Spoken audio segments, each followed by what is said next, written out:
अगर आप उन चीजों को खरीदते हैं जिनकी आपको जरूरत नहीं, तो जल्दी आपको वो चीजें भी बेचनी पड़ जाएंगी जिनकी आपको बहुत जरूरत थी। दूसरा, if you can not control emotions, you can not control your money. तीसरा, if you don't find a way to make money while you sleep, then you will have to work until you die। अगर नींद में भी तू पैसा नहीं कमा पा रहा है सोते सोते, तो तुझे सारी जिंदगी काम करना पड़ेगा। नमस्कार, मैं Vivek Bindra, founder and CEO बड़ा बिजनेस.com। आज बात कर रहा हूं वॉरेन बफे की। गेम चेंजिंग वीडियो है। ऐसे मैंने पीछे बहुत पावरफुल वीडियोस दिए हैं अभी आपको। Steve Jobs, Marwari, D Mart, Mary Kom, Gandhi, life in 2050, Singapore, McDonald's, Bengali community, success habits of billionaire, आगे भी दूंगा। कमेंट बॉक्स में आप बता रहे हैं ना, आपके सारे कमेंट्स को पढ़ रहा हूं। तेंदुलकर का जन्मदिन आने वाला है। अजीत डोवाल कैसे इतने बुद्धिमान, क्या क्या किया। पॉलिटिकल रिलेशन सोच रहा हूं मैं, इंडिया, चाइना, पाकिस्तान और यूएस से कैसे इतना राइज कर गया, इतना पैसा कमाया। टेक्सटाइल इंडस्ट्री, कोई और भी हो नीचे बताइएगा। पर आज बात करूंगा ऐसे आदमी का, दुनिया के 4 सबसे अमीर आदमियों में उसका नाम आया पिछले 20 साल तक। कभी रैंक 1, कभी रैंक 2, कभी रैंक 3, कभी रैंक 4। 2008 में दुनिया का सबसे अमीर आदमी था। आज भी तीसरे या चौथे रैंक पे है, लेकिन पिछले 50 साल से उसी मकान में रह रहा है। लोग उससे मिलना चाहते हैं, मिलता नहीं किसी से। एक बार बोली लगाई गई, मैं मिलूंगा वॉरेन बफे से, लंच करना चाहते हैं, लंच करना चाहते हैं। बोली लगाई तो उनके लंच के लिए 35 करोड़ रुपए उनको दिए गए कि मैं आपके साथ 1 घंटा लंच करना चाहता हूं। वॉरेन बफे ने 35 करोड़ खुशी खुशी लिए, ले आ भैया 35 करोड़, और दान में दे दिए। उन्होंने सोचा कि ये बड़ा अच्छा तरीका है, मेरे साथ लंच करने आ रहा है, 35 करोड़ मैं दान दे दूंगा। Living legend of investing, financial advisor है भैया। किनके? दुनिया के बड़े बड़े प्रेसिडेंट्स और दुनिया के बड़े बड़े बिजनेस टाइकून्स के financial advisor. His words are not words, they are world to the world. Hindi में बोलूं क्या, उनके शब्द शब्द नहीं है, वो दुनिया के लिए पूरी दुनिया है। यानी कि वो कुछ भी बोल देते हैं भैया, गेम चेंज हो जाता है। 1970s की बात कर रहा हूं, 50 साल पहले भी वो जिस स्टॉक को खरीद लेते थे ना, उस स्टॉक का भाव अगले दिन 10% बढ़ जाता था। बात समझो, एक उसका नेब्रास्का वो स्टेट है सेंट्रल यूएस के अंदर, वहां पे उसका एक दोस्त हुआ करता था, वो बाद में माइक्रोसॉफ्ट ज्वाइन कर गया। कहानी बता रहा हूं, गेम चेंजिंग। माइक्रोसॉफ्ट ज्वाइन कर गया, माइक्रोसॉफ्ट में सीनियर लीडरशिप में था। नेब्रास्का के उस दोस्त ने एक बारी उससे पूछा, भैया वॉरेन बफे एक बात बता, तू माइक्रोसॉफ्ट में इन्वेस्ट नहीं करता, उसका स्टॉक नहीं खरीदता, तुझे क्या लगता है माइक्रोसॉफ्ट में कोई कमी रह गई है जो तू उसका स्टॉक नहीं खरीद रहा? उसने ईमेल लिखा वॉरेन बफे को। वो जिंदगी का पहला ईमेल वॉरेन बफे ने उसको रिप्लाई किया। नेब्रास्का का उसका दोस्त था, तो उसने रिप्लाई करते वक्त बताया, मैं माइक्रोसॉफ्ट इसलिए नहीं लेता, इसलिए नहीं लेता, इसलिए नहीं लेता, बहुत सारे कारण लिख दिए। और साथ में उसने उसको नेब्रास्का की फुटबॉल टीम जो बड़ी बेकार थी उसके साथ भी कंपेयर कर दिया। अब वो मेल तो कर दिया, एक मेल किया था, लेकिन थोड़े दिन के बाद जो वहां की सरकार थी, यूएस गवर्नमेंट, उसने उस मेल को ट्रैक करके निकाल लिया। उन्होंने उस मेल को, प्राइवेट मेल को पढ़ा, और वो उनको लगा कि ओहो, इससे तो हमें माइक्रोसॉफ्ट के बारे में बहुत कुछ समझ में आ रहा है, वॉरेन बफे ने ये बात बोली है। वो मेल जाकर के बाद में वॉल स्ट्रीट जर्नल के अखबार में छप गई। इसको बहुत बुरा लगा, मेरी प्राइवेट ईमेल पहली बार लिखी थी और सरकार ने निकाल करके अखबार में छपवा दिया। वो दिन आखिरी दिन था उसका, उसके बाद उसने कभी किसी को मेल नहीं लिखा। उसको इस बात का दुख नहीं था कि मैंने माइक्रोसॉफ्ट की निंदा करी, उसको इस बात का दुख था कि मैं नेब्रास्का नाम के स्टेट में रहता हूं, और उसमें छोटा शहर है ओमाहा, लेकिन मैंने जो है नेब्रास्का की फुटबॉल टीम की बेइज्जती करी है, ऐसा ना हो जाए मुझे यहां से घर छोड़ना पड़ जाए। बहरहाल एनुअल लेटर जरूर लिखते हैं अपने सारे शेयर होल्डर को, और जो एनुअल लेटर लिख करके भेजते हैं अपने शेयर होल्डर्स को, जो अपने इन्वेस्टर्स हैं, जब ये उनको भेजते हैं तो पूरी यूनिवर्सिटीज बैठ करके उनके एनुअल लेटर को पढ़ती है, इनकी कही हुई बात को पढ़ा जाता है। यूनिवर्सिटी सिखाती है, अरे देख भाई वॉरेन बफे ने चिट्ठी लिखी, अरे क्या लिखा होगा इसके, 63 कंपनियां हैं आज वॉरेन बफे की। मेरा वीडियो देख लेना भैया, थोड़ी देर के अंदर मैं इतनी सारी लर्निंग देने वाला हूं। 63 कंपनीज वॉरेन बफे की, हर कंपनी के सीईओ को साल में एक चिट्ठी भेजता है, ना मिलता है ना फोन पे बात करता है। वॉरेन बफे साल में एक चिट्ठी भेज दी और उसमें लिख दिया, भैया तुम्हारा ये गोल है, तुम्हारा ये केपीआई है, ये तुम्हारे की परफॉर्मेंस इंडिकेटर, और ये तुम्हारे इस साल के गोल होने चाहिए, इसको अचीव करके दिखाओ। एक चिट्ठी भेजी, बस हड़कंप मच जाता है, कोई मिलता नहीं, कुछ बात नहीं करता। मीटिंग ले, क्योंकि उनकी आदत क्या, पढ़ते रहते हैं, 10-10 12-12 घंटे तो रोज पढ़ते हैं, कोई मीटिंग करते ही नहीं। वो हार्वर्ड बिजनेस स्कूल में पढ़ने गए थे, उनको रिजेक्ट कर दिया, उसको एडमिशन नहीं मिला वॉरेन बफे को हार्वर्ड बिजनेस स्कूल में। आज Harvard business school Warren Buffett की केस स्टडी सिखा रहा है सबको। आज बता रहा है भैया वॉरेन बफे इतना बड़ा कैसे होगा, उसको उस समय पढ़ने नहीं दिया था। आज एक बात समझ लेना, जो सबसे बड़े 100 अरबपति हैं दुनिया के, उनमें से 80% लोग खुद से अरबपति बने हैं, माँ बाप के पैसे से नहीं बने हैं। और वो बड़ी अच्छी एडवाइस भी देते हैं लोगों को, कहते हैं क्रेडिट कार्ड से दूर रहना, पैसे ने आदमी को नहीं बनाया, आदमी ने पैसे को बनाया, इसको याद रखना। और दूसरे के कहे अनुसार काम नहीं करना, अपनी बुद्धि से काम करना। बचपन में इनके खून के अंदर बिजनेस घुस गया। इनको पहले से ही पता था अमीर तो बहुत बनने वाला हूं। 6 साल की उम्र में रिसर्च करने चले गए दुकान के बाहर, अरे कौन सी कोल्ड ड्रिंक के ढक्कन ज्यादा हैं, बाहर जाके ढूंढने लगे, अरे इसका ढक्कन उसका ढक्कन, अलग अलग ढक्कन देखे उन्होंने।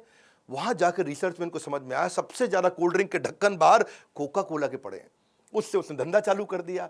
6 कैन कोका कोला के 25 सेंट में खरीदता था, 30 सेंट में बेचाता था, 25 सेंट में खरीदता था, 30 सेंट में बेचाता था।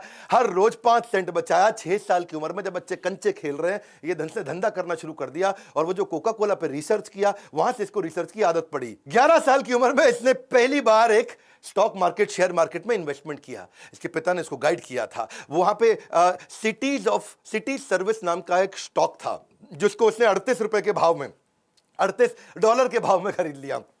अब वो हुआ क्या, वो नीचे गिर गया। नीचे गिरा, इसको बच्चे टेंशन हो गई, अरे नीचे गिर गया, नीचे गिर गया। बैठा रहा टाइट, वेट किया। जैसे ही वो $28 से वापस $40 हुआ, इसने तुरंत जाके बेच दिया। लेकिन थोड़े दिन के बाद वो $200 का हो गया शेयर। इसको लगा यार मैं तो $2 कमाए थे, ये तो $200 का हो गया, बहुत कमा सकता था। बड़ा परेशान हुआ उस समय।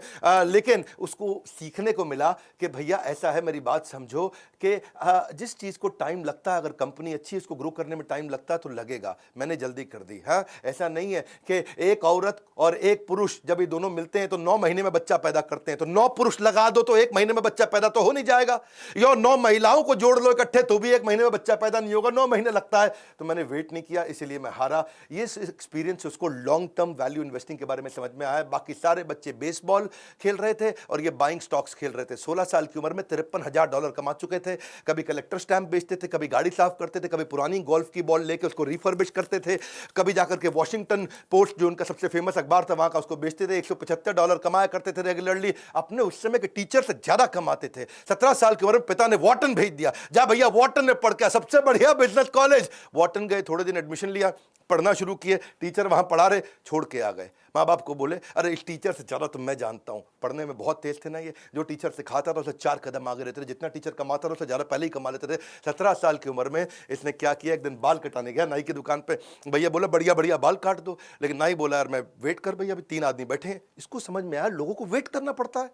इसने का नया बिजनेस आइडिया, 17 साल की उम्र में एक पिन बॉल गेम का बढ़िया बिजनेस आइडिया कर दिया इन्होंने। पिन बॉल गेम कैसा होता है, ये समझो जैसे इंडियन कंचे होते हैं ना, उसका पॉलिश्ड वर्जन। हाँ, वहां पे टेबल लगा दी, उसमें कंचा छेद में फेंकना रहता है, तो वो निकल पिन बॉल मशीन बोलते हैं उसको। इन्होंने $25 की मशीन ली, जाके नाई को समझाया कि मेरी बात समझ भाई, तेरा इसके अंदर कोई रिस्क नहीं है, नो रिस्क प्रेपोजिशन। पैसा मेरा है, लगेगा, लोग आएंगे खेलेंगे और उनको मजा आएगा, तेरे पास ज्यादा लोग आएंगे, वेट करते वक्त वो खेलते रहेंगे। अच्छा, लोगों को अच्छा लगने लगा। हाँ, उसमें क्या सिस्टम था कि भाई 5 सेंट डालो और 20 बॉल मिलेंगी, आराम से खेलते रहो। नाई भी फ्री हो गया, बोला नहीं अभी तो किसी और के बाल काट ले, अभी तो मेरे कंचे चल रहे हैं भैया। वॉरेन बफे ने कहा कि नाई तेरे को पैसे नहीं लगाने। उससे क्या हुआ, जितने लोग थे उसी के यहाँ करके बाल कटाने आते थे, भैया इसी के बाल कटा लो है, क्योंकि यहाँ तो गेम खेलने को मिल जाएगा, वेटिंग नहीं करना पड़ता, बाकी जगह वेट करना पड़ता था। नाई को मजा आने लगा। धीरे धीरे इसने वॉशिंगटन डीसी में सारे के सारे सैलून के अंदर अपनी वो गेम इंस्टॉल करनी शुरू कर दी। $25 से बिजनेस चालू किया, रोज पैसा कमाया, रोज पैसा कमाया, और आने वाले समय में 1 साल के अंदर $1000 में बिजनेस को बेच दिया। $25 से $1000। उसके बाद इसको एक दादाजी की कहानी सुनाता हूं। इसके दादाजी ने भी इसको एक बार एक काम पे लगाया था कि आज अपने दोस्त को लेकर के सामान उठाने का, राशन की दुकान थी दादाजी की, इधर से उठा उधर रख, उधर से उठा इधर रख, तेरे को पैसे दे दूंगा। इसने कहा ठीक है दादाजी। हाँ, काम मिल गया। एक और काम में तेज था, बहुत मेहनत करके उठाया, हाथ सूज गए, थक गए, हाथ जम गए, बुरा हाल हो गया। इतना उठाया, इतना रखा, दादा ने 90 सेंट दे दिए, आधे आधे बांट लो। बोला $1 नहीं मिला, 90 सेंट। बहुत गुस्सा आया। इसने सोचा यार दादा बहुत तेज निकला, सही खेल गया यार, है पहले कोई कॉन्ट्रैक्ट नहीं बनाया और बाद में 90 सेंट दे दिया, ये कोई पैसा होता है।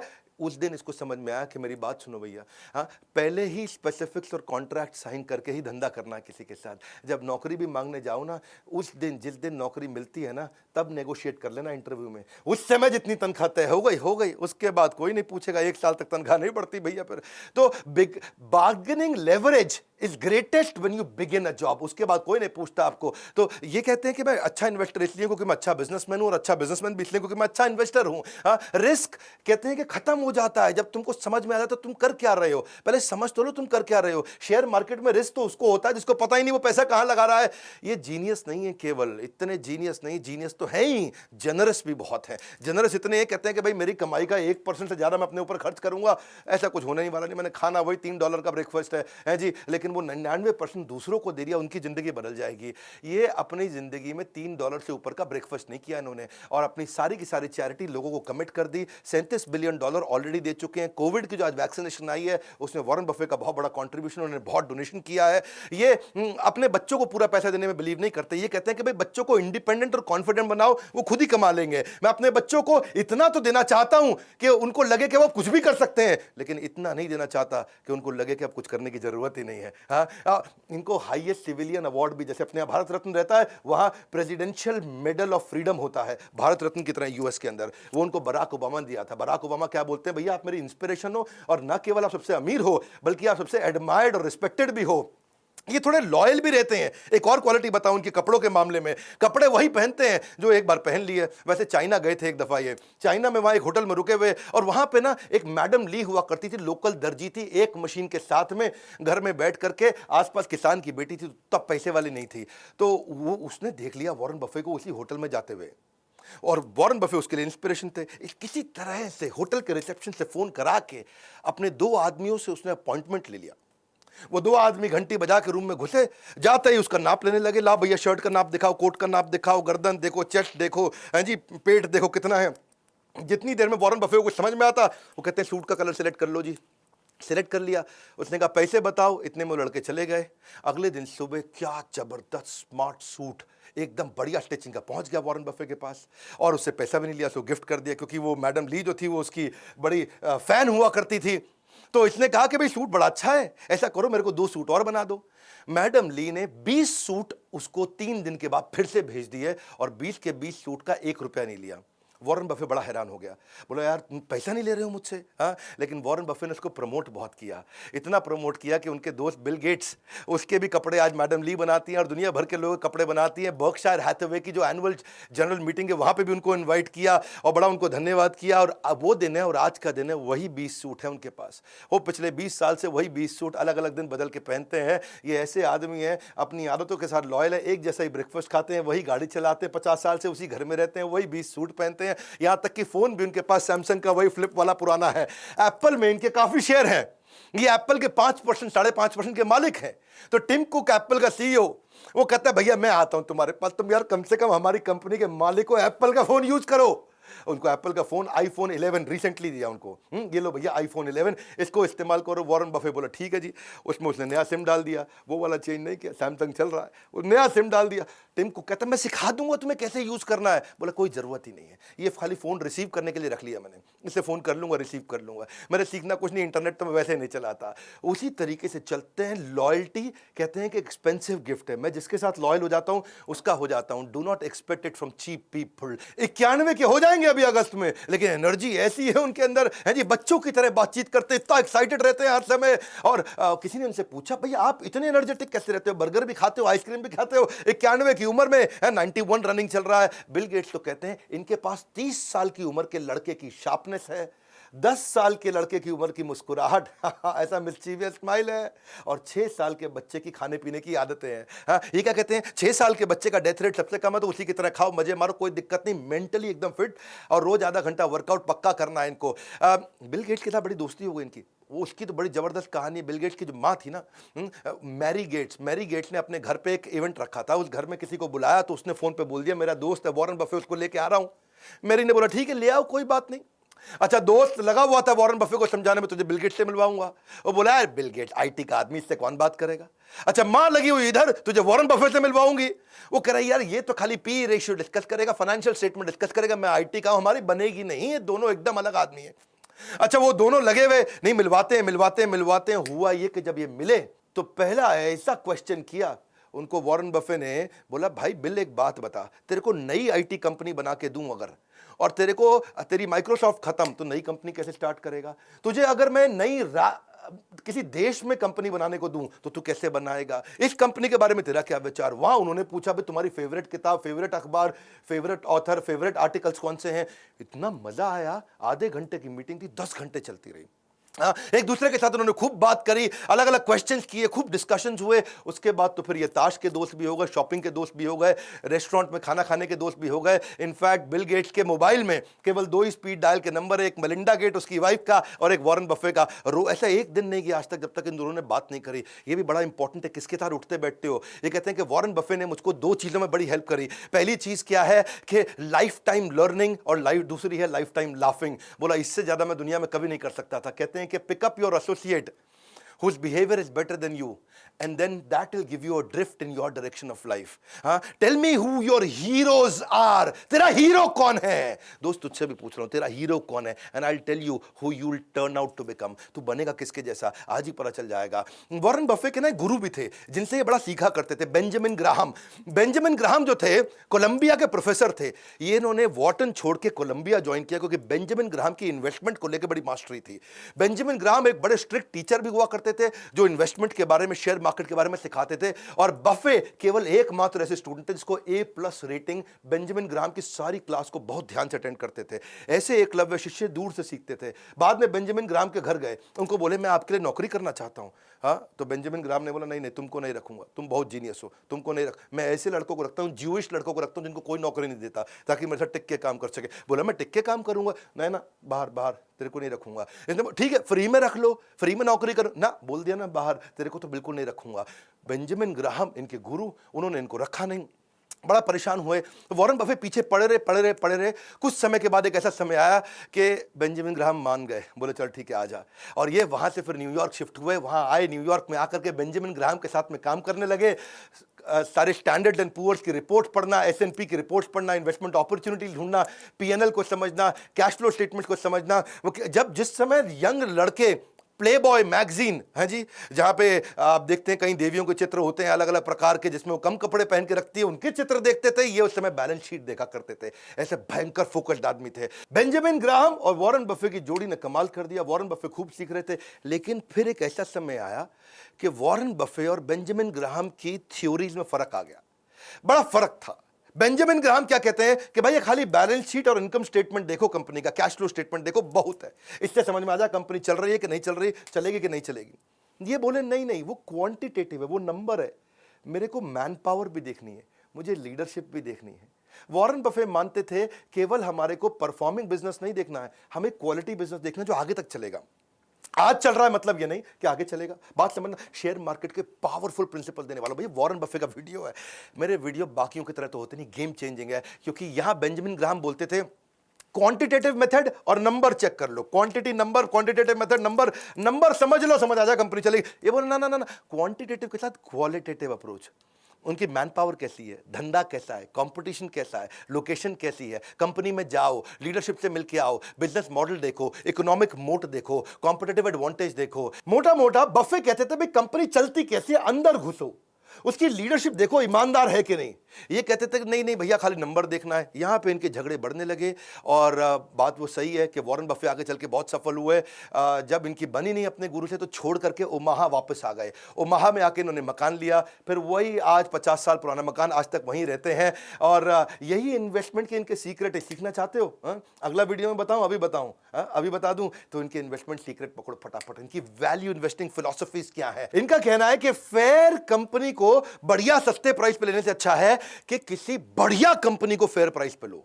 इनका मानना है भाई कंपनी में दम होना चाहिए ताकि उसके साथ चिपके रह सको, लंबा चलनी चाहिए कंपनी। तो उसकी रिसर्च करना सीख गए, उस पर इन्होंने काम किया। उसके फाइनेंशियल स्टेटमेंट तो पढ़ो, लेकिन उनकी कॉन्फ्रेंस कॉल्स को भी जाकर के सुनो, उनकी मैनेजमेंट को देखो, और फिर बाद में प्राइस आएगा। इनका कहना क्या है कि पहले ये देखो कि लॉन्ग टर्म इकोनॉमिक मोट है कि नहीं है, लॉन्ग टर्म इकोनॉमिक कैरेक्टरिस्टिक्स कैसी हैं इसकी। इकोनॉमिक मोट का मतलब जानते हो ना, एक वीडियो में बताया मैंने, क्विकली समझाता हूं। जैसे पुराने समय में राजा महाराजाओं के महल होते थे, उस महल के आसपास बड़ी खाई खोद देते थे ताकि कोई दूसरा आदमी आए और अटैक करने लगे तो खाई में गिर जाए। हाँ, ऐसे ही बड़ी बड़ी कंपनीज कुछ ना कुछ ऐसी चीज अपने पास एडवांटेज, कॉम्पिटिटिव एडवांटेज रखती हैं कि दूसरा कॉपी करने लगे तो खाई में गिर जाए, तो कोई दूसरी कंपनी मेरे को कॉपी ना कर पाए। तो ये कंपनी में ढूंढते थे कि ऐसी कोई चीज हो जो लंबे समय तक केवल इसके पास रहने वाली हो, तो उसमें इन्वेस्ट कर देंगे तो लंबे समय तक चलेंगे। तो ये, और बाद में जाके प्राइस देखते थे, कहते प्राइस पहले नहीं देखूंगा, पहले देखो कंपनी में दम है, फिर प्राइस कोशिश करेंगे कि सस्ते से सस्ता मिल जाए। कंपनी की परफॉर्मेंस को चेक करने के लिए उसका रिटर्न ऑन इक्विटी पिछले 5-10 साल का जाके देखेंगे,